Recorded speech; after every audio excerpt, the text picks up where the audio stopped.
Welcome to Besties for the Resties. I'm Lindley. And I'm Gabby. And this is episode 2. Yes. I love your sweatsuit. Oh my gosh, thank you. I love your sweatsuit too. Thank you. Speaking of matching, do you remember that time that you were telling me that you were going to be on your juicing journey? Mm-hmm. And we were going somewhere for a race, and you were telling me about this juicer you got. You were like super in love with it. And I may or may not have ordered it on that trip. And then Miles gave me a bunch of shit because by the time we got home, that juicer was on my front porch. Yeah. Do you remember It's that? so funny, but I'm glad you did that because juicing is very, very healthy for you. I loved it for about the week that I did it, and then I honestly kind of forgot that I had that juicer, but yeah. That's okay. That's okay. It was great. I still feel the effort is what matters. for sure. Yeah. And I saw the effort. You saw my glow, right? Yeah, for sure. I did. But today we're talking about something super important. Mm-hmm. We were talking about when friendship feels like it turns into competition, and then that can ruin everything. Mm-hmm. For sure. Because we are besties, not rivals. Exactly. Love that. Well, I think this topic is important for me because I see competition in a bunch of friendships and relationships that I've previously had.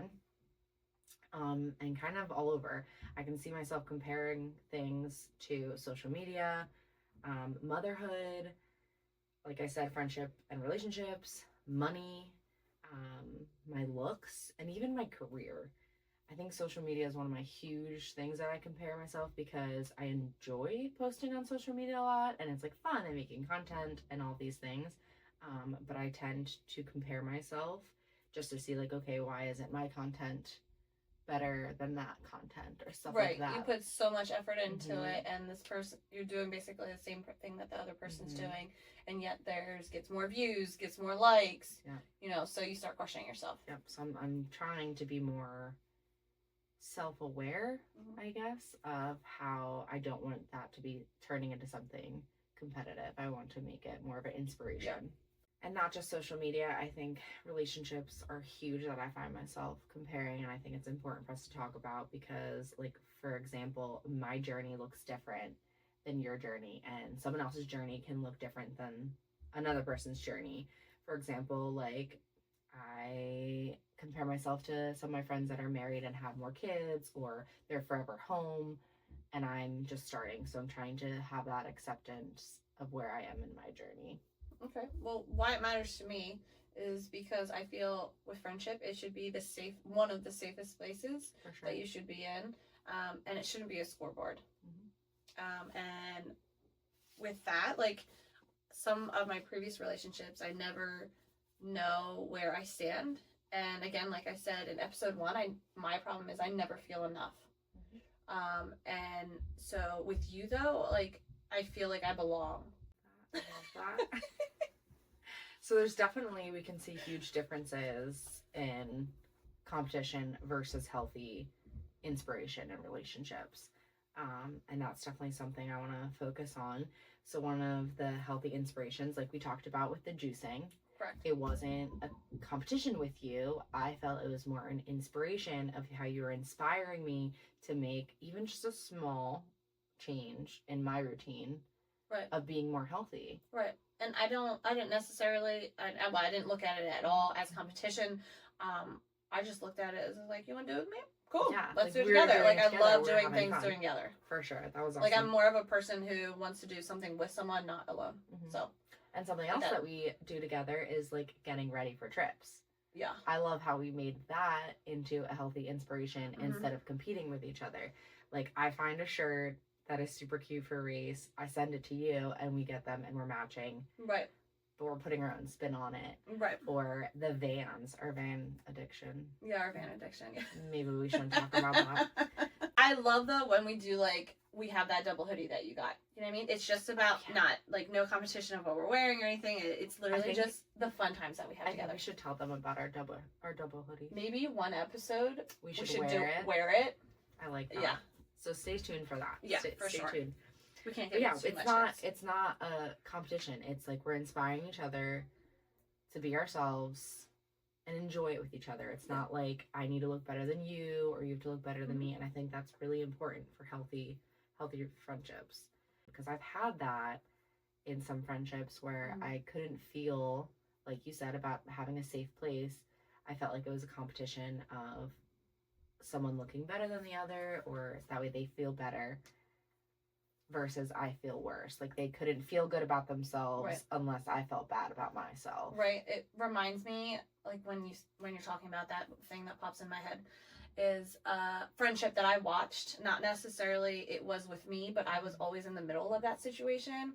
And her name that I won't say, but the name that I created Oh gosh. is Minsa. Okay. And Minsa. Minsa. And we're getting in the tea now. Hold on, let me get a little more comfortable. Okay, I'm ready.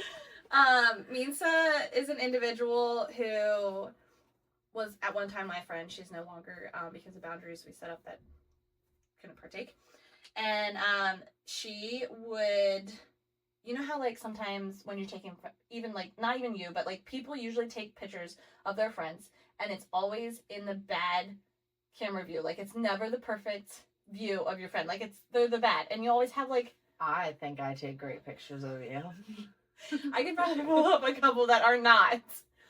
But like she would keep like an album in her phone and she would use it like against this person. And like not like hee like to ourselves, or like one night we could like scroll through them and laugh about them. Like she literally used them as like dirt. Like she had dirt on her in a way. Yeah, it was really bad. And like she at one point they wore matching outfits. And someone commented about how that other person looked, and she's like, "No, I look so much better in it." And it's just like, ew. She's definitely Minsa. It got so bad to the point that she would attack her. This one time was so bad that she would just, and I think it was jealousy and insecurity that she tried to fight this person, and it was such a bad fight that this lady who was in the hotel room next to us, we had no idea who she was, came out with a butter knife in her hand and said, "I'm calling the cops." Because she thought that like something serious was going on. Oh, there was something serious. I was holding her back from her beating this other person up. That's how bad it was. Like, that's how toxic that relationship was. And I always put myself in the middle of it, and that's where I should have never been. Thanks for sharing your Minsa, but no thank you. You can keep that to yourself. That's definitely, like, if you got a Minsa in your life, she gotta go. That's not a healthy... because you have to have boundaries. Yeah, that's not a healthy inspiration friendship. That's definitely a competitive friendship, and she needs to go. I'm glad she's gone. Bye. I hope she does well in life. Yeah. It's not that I wish her wrong or anything like that, but it's just a boundary that we couldn't get over, and now, we're not. I'm sure she's living her best life. I bet she is. And we're living ours. Exactly. So I don't have one of those, but I have had a friendship that was very competitive to the point where we couldn't share our success, and it became every time, let's say I was trying to share something successful that I was doing, it was that person sharing things that they had and I didn't have. So it kind of like brought my light down, dimmed my light, and I couldn't ever share anything successful to the point where like I could only share my lows and not my highs with them. Right. So that really sucked. Yeah, it does suck because like when I think of you succeeding in life, like that doesn't do anything against me, you know what I mean? Like if anything, I think it encourages me. It encourages ideas to start in my head. Like inspires us. Yeah, inspires. Like, oh, you're doing great. Right. That's so cool. Like, right. How can I bring something else to that table to do something cool too? Right. Let's put our heads together and, grow. Like keep growing, not as like friendships, but as people as well. And why not push each other? For sure. For sure. I think that's good, and that's healthy. I definitely think it's cool that we can see the huge differences between a competitive friendship and healthy inspiration. I've definitely seen that. I love that you like accept my success in a way, and that like everybody is winning. I don't think I accept it. I think I cherish it. Okay. Yeah. I love that. Yeah. Okay, let's do that. So everybody is winning here. Yeah, exactly. I love that. Because I feel like, okay, we're sitting at a table here all together. Everybody should be eating. It shouldn't be one person. And not only eating, but we should be feeding each other. But I see his friendship as that, like, I guess I would call it my love language as well. But if my friend can't partake in something, then I'm going to do whatever I can, whatever it is that I can do to make sure that they can come. And if I fail, then I can. If it's something you can't, it's yeah, above your means. Yeah, above my it's means. But like, I want my friends, all my friends, to be there, experience what I'm experiencing, and not feeling left out, and doing whatever we're doing, having the greatest time of their life. For sure. I will say, like, I feel like I've described you to others, maybe my mom, that you bringing Miss Colette back in here. Colette. That you are, like, one of the things I cherish about you is that you do invite everybody. Like, everybody is welcomed all the time, and you want to experience all these things, but you want everyone else to experience with you, and 100%. I do cherish that and a lot. I think that's, again, is because I don't like doing things by myself. I want someone with me, and it's a lot more fun when other people are enjoying themselves too. Yeah, I think I thrive when I see my friends, you know what I mean, in that environment having fun, then I'm having fun. Yeah. It's not competing with them, it's everybody doing it together. Yeah. I love that. All right, now that we've talked about healthy, inspirational friendships and unhealthy, competitive friendships, let's talk about one of my favorite topics. Probably because I'm shopping? Oh. Okay, second favorite topics. Only because I'm just attracted to them. Red flags! All right, some red flags that you need to look out for. I feel like we got a couple. Why don't you start? Okay, feeling like you have to keep up. I hate that. I hate that too, because you should be running together, not someone sprinting in front of you. Like, you should be running together or even walking, let's be honest. Oh, no.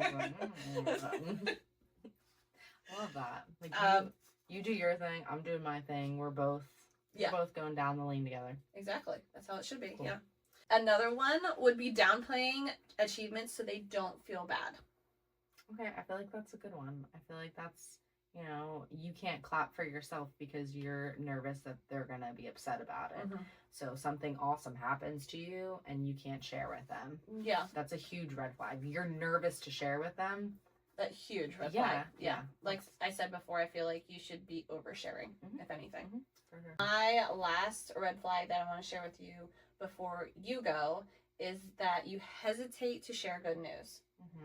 And when I hear that, I think of this one time that I felt so awkward after speaking of like how I was trying to share about me personally. And I just felt like I got shot down because I was saying about how I grew up shopping at Goodwill with my mom, which there's no problem with that at all. But I always wanted the Hollister, the name brand, Abercrombie and Fitch, but my mom wouldn't do that. So now that I'm older and I can afford those brands, like Coach, like I love Coach purses. I was explaining how instead of buying a $20 Amazon bag and like over time and like keep buying them because, they get crappy after a while, why not spend that money that I know I can and get a name brand item? And I think that's what it is. I think instead of having a off brand, I want that name brand now. And it wasn't basically me like smearing it in their face, but it was just saying like how I feel. It felt good that you got to do that. It felt good for me, you know what I mean? And I just felt like everyone took it as like, oh, like must be nice, you know what I mean? Rub it in their face, but that's not what I was trying to do at all. I was just sharing like how I was feeling. Like it feels good to treat yourself because you're at this stage in life. Right. And that's what I was trying to, but it came off. They did not see it that way. Might be a red flag. Thanks for sharing your red flags. Some red flags that I have that I thought were eye-openers that I wanted to share with you. The first one I have is giving backhanded compliments. This one's a big one for me because it took me a little bit to even realize what that was.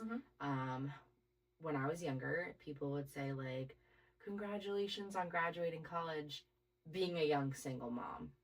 And at first I was like, oh my gosh, thanks. Like, yeah, I'm so happy that I graduated college. But I didn't realize it was actually a dig too, because they were kind of like saying, oh, you're a young single mom, you shouldn't have graduated college. Or I can't believe you did that with everything on your plate. Like, it was always a double-headed sword kind of thing. Now, do you think, like, they thought of that? Or, like, most people were saying that? It was a dig. It was a judgment for people sure. Saying because, I mean, not to get into it, but when I had my son at a young age, everyone told me I wasn't going to be able to go to college. So it was those people who said I couldn't go to college. They were back. And then you did, and then they were, yeah. So they were kind of being sore losers because I did it. Rubbing in their face a little bit. Yeah, for sure. I see.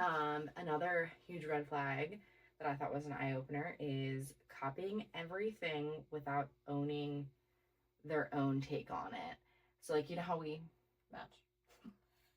I have no idea. We may match, but we put our own spin on it, like having your own identity, like, and it's not a thing. It's we're doing it together, we're having fun.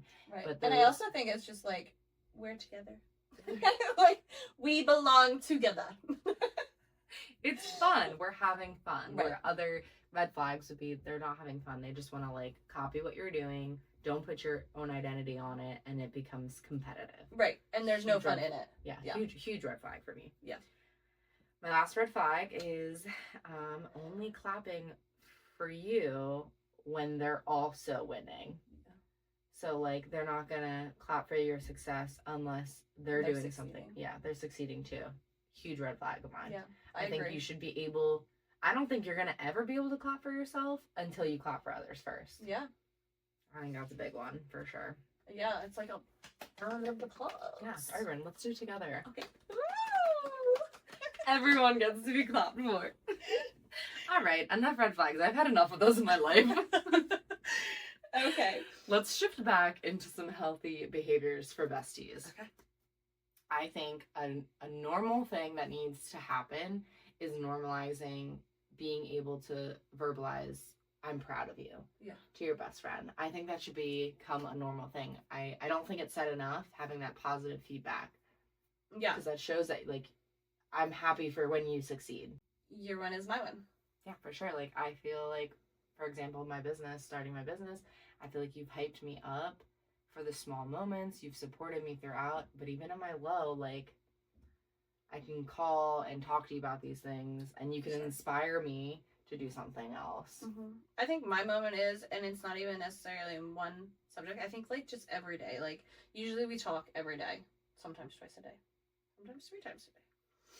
But if it's a rare day that we don't talk, like, all I have to do is just, like, think of you, like, oh, I didn't talk to Gabby today.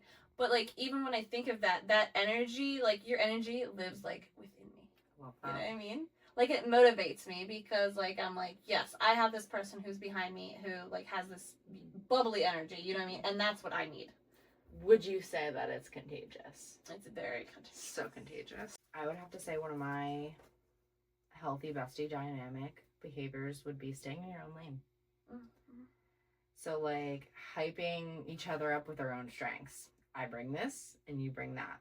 Yeah. And kind of knowing where your strengths are. So, like, for example, I'm gonna throw out the crazy adventures and the crazy trips. And then we all know I'm executing.